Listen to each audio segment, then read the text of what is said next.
The big bad wolf is supposedly at the door. Jonathan Gannon going up against the San Francisco 49ers offense.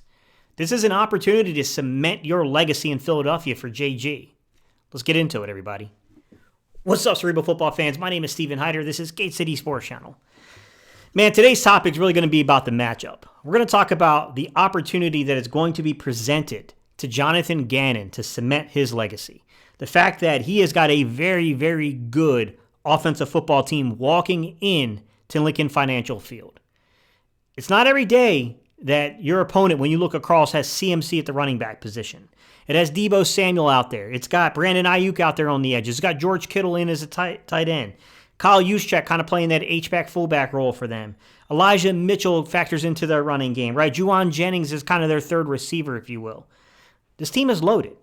It's loaded offensively, right? I mean, there's not many teams that we are going to face across the league. You know, Cincinnati, there's a few teams I think can match a skill position for skill position. But with that said, this is one of the few of them, San Francisco. However, there is one opportunity here. That opportunity presents itself in quarterback Brock Purdy.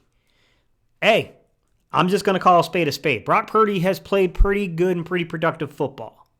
With that said, hey man, there ain't never been a rookie quarterback to make its way into the Super Bowl. I get it, man. Records are meant to be broken, right? All these things are always factual until they get broken. And Brock Purdy has a chance with a very, very good football team. This is not the normal circumstances to break and buck that trend. No doubt about it. But I got to say, there are some things I've learned about Brock Purdy. And I want to talk for a few minutes about that matchup and what I see from the totality of the season from him. Point number one I want to talk about is pressure breaks. Brock Purdy versus pressure has had some moments, guys. I mean, to be fair, he completes pretty high rate. He's 23 of 45, which leads him to be 51.1% completion rate. I know people look at 50% completion rate and they think to themselves, like, see, that's not that great. Versus pressure, I'm going to be fair, guys. That is a very, very good number. But I'm going to explain why that completion rate number is so high. If you go and look at his average depth of targets versus pressure, it's 6.8. Simply put, when you filter out, so you take out guys that only start like a game or so, or less than a game, when you filter those guys out, he has the lowest average depth of target versus pressure in the entire NFL. Now, he did throw 3 touchdowns versus 1 interception there, 2 turnover-worthy plays, which factored into a 2.9% turnover-worthy play rate. So to be fair, they're building in the systems, right? They're doing the things to make Brock Purdy successful, and that causes him not to put the ball in harm's way too often. You can see that in the fact that his touchdown interception rate kind of mirrored Jimmy Garoppolo's before Garoppolo went down too. One can even argue got slightly better than Garoppolo's. It's pretty fascinating. Looking to throw it his way. Pressure, and Purdy is drilled. With that said, I do think that there's an opportunity here, right? I mean, he's mobile. I'm not going to say that he's like a stiff out there at the quarterback position for the 49ers. He's got an 18% pressure to sack rate versus pressure. He's got 11 sacks on the season versus pressure. And I will say that he has never, ever faced the amount of pressure he's going to face when Philadelphia comes to town. We are just a completely different challenge for teams. And I don't think that that can be slept on.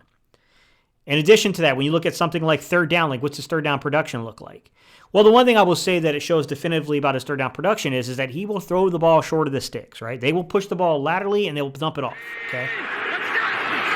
It's only a 3-man rush. Purdy, quick throw over the middle. Catch is made. But simply put, he's got a negative 0.4 Alex, which is air less expected on third down, guys. So it's particular and specific to third down. That's the 32nd rank. They have 34 quarterbacks that they grade. And to be fair about Brock Purdy, guys, he was under 100 attempts. So I had to actually bring him up onto the scale and to see where he would weigh out based upon that. And he's 32nd. So, I mean, there will be opportunities in this football game. The downside to this is it's really hard to judge this offense because all the numbers I just told you about, the lowest average depth of target versus pressure, inside of the playoffs, Brock Purdy's kind of flipped the script a little bit if I'm going to be fair in my evaluation of the quarterback. In the postseason, he has a 12.6 average depth of target, which is the third highest. So from basically the lowest average depth of target in the regular season to the third highest in the postseason. You have to weigh that. Like, you know, some of this is probably definitely Brock Purdy getting more and more comfortable inside of San Francisco's system and feeling, you know, more comfortable in terms of pushing the ball downfield. Some of this has to do with the level of competition too, man. I think the Seahawks in that wild card round has a lot to do with some of these numbers as well, if I'm going to be honest about it. It's a little bit of both, if you will, right? Jonathan Gannon's got a chance here, guys. This is not a team that, during the regular season, pushed the ball vertically a lot. If I'm going to be fair, Brandon Ayuk was by far their most targeted player above 20 yards. During the regular season, he had 13 opportunities, only caught 3 balls, though. I will say when he caught the balls, he did have a tendency to put it in the end zone, though. 2 out of those 3 receptions went for touchdowns. I will say they will try to target on occasion Debo, on occasion Ayuk. Debo averaged 29 yards, average depth of target in terms of like deep passes. Brandon Ayuk, 27.1 yards in terms of average depth of target when it's over 20. So those guys will, but when you take both of them together, they only had 16 targets above 20 yards total on the season. Roughly speaking, and I know this is actually a little short of that, but just for clean numbers' sake, it's about one. About 1 opportunity per game will go to the outside receivers above 20 yards. They're a little bit spread in the way that they target you in terms of vertical concepts. George Kittle, in my opinion, while he wasn't the most targeted player, was the most successful player over 20 yards. He had 4 catches on 7 targets during the regular season for 3 touchdowns. He had a 25.9 average depth of target, which for a tight end that's better than Goddard, to be real. If I'm going to be fair and honest about looking over the numbers. Goddard had a 22 average depth of target.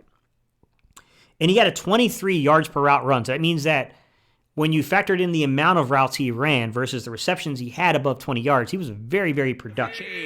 For that play-action passing game. Purdy on the fake, fires. It's a perfect throw. But on the flip side, Ayuk and, to be fair, Debo were not very productive in terms of yards per route run. Just for reference, Debo had a 10.67 yards per route run average on plays above 20 yards.